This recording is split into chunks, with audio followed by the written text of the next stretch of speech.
තාත්තේ අනේ ප්ලීස් මට අර කොස්ටියුම් එක අරන් දෙන්නකෝ. මගේ එකා ඒ සතියට විතරක් 100 පාරක් විතර ඕකම කියවන්නේ නැති. මට ඒක නැතුවම බෑ තාත්තේ. ඒක නැත්තම් මම මැරි. මට හිතා ගන්න බැරි වුණා මොකද්ද කියන්නේ කියලා. බෑ කිව්වොත් මූ ආයෙ වද දෙනවා. හා කිව්වොත් ඊළඟට වෙන මගුලකට සල්ලි ඉල්ලනවා. ඔන්න ඔතනදී තමයි මට සුපිරි මුලේ පෑදුනේ. මං කොල කෑල්ලක් අරන් ගෙදර වැඩ කරලා මූටම සල්ලි හොයාගන්න පුළුවන් ක්‍රමයක් හැදුවා. හැම වැඩකටම ගාණක් නියම කළා. කුණු බාල්දිය දැම්ම ඩොලර් 2යි. පිඟන් හේදුවා ඩොලර් 3යි.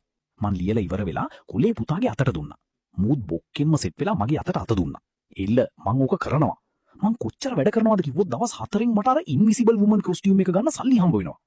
ඒක වෙනුවෙන් මං ඕනම කුණු වැඩක් කරනවා තාත්තේ. මට පුදුම හිතුණා මූට මේ ඇඳුම ගන්න මෙච්චර අමාරුවක් තියෙන්නේ කියලා. සඳුදා දවසේ මූ වැඩ ටික ලෙෆ්ට් වෙන්නම කළා. කුස්සිය කොච්චර ක්ලීන්ද කිව්වොත් මගේ මූණ බිමෙන් පෙනුණා. මං ඒක දිහා බලන් ඉද්දි මූ තනියම මුමුණනවා වුණා. ඕක ගත්තට පස්සේ සේරම හරි. අඟහරුවාද වෙද්දි මාස ගාණකින් සුද්ධ නොකරපු බල්ලන්ගේ වත්ත මූ සුපිරියටම ක්ලීන් කරලා. මං මූට තෑන්ක්ස් කරන්න යද්දි මූ ලැප්ටොප් එකට එවිලා ඉඳලා මාව දැකපු ගමන් ඩක් ගාලා ඒක වැහුවා.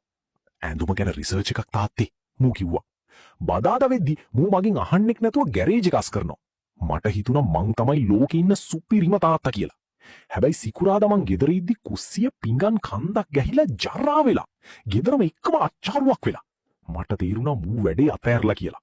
මම මූ හොයන් කාමරයට යද්දි මූ මින්න වීඩියෝ ගේම් ගහනවා. කෝබන් අර වැඩ ටික මූ ගේම් එකකින් ඇස් ගත්තේවත් නැහැ. නෑ තාත්තේ මං ආයෙව කරන්නේ නැහැ. මගේ ඇස් දෙකත් නටන්න ගත්තා. ඊ කිව්වේ මූ යාගේ පොත ඇදලා අරන් මට ගණන් හිලව් ටික පින්නුවා. ඔයා හදපු ලිස්ට් එකට අනුව මම මේ වෙද්දි කරපු වැඩවලින් මට අර ඇඳුම ගන්න සල්ලි කව. මං කටත් ඇරන් බලන් හිටියා. කතාව ඇත්ත. හැබැයි මට තාමත් මීටර් නෑ මූ මොන මගුලකටද වීඩියෝ ගේම් එකක තියෙන ගෑනු ඇඳුමකට මෙච්චර කට්ට කෑවේ කියලා.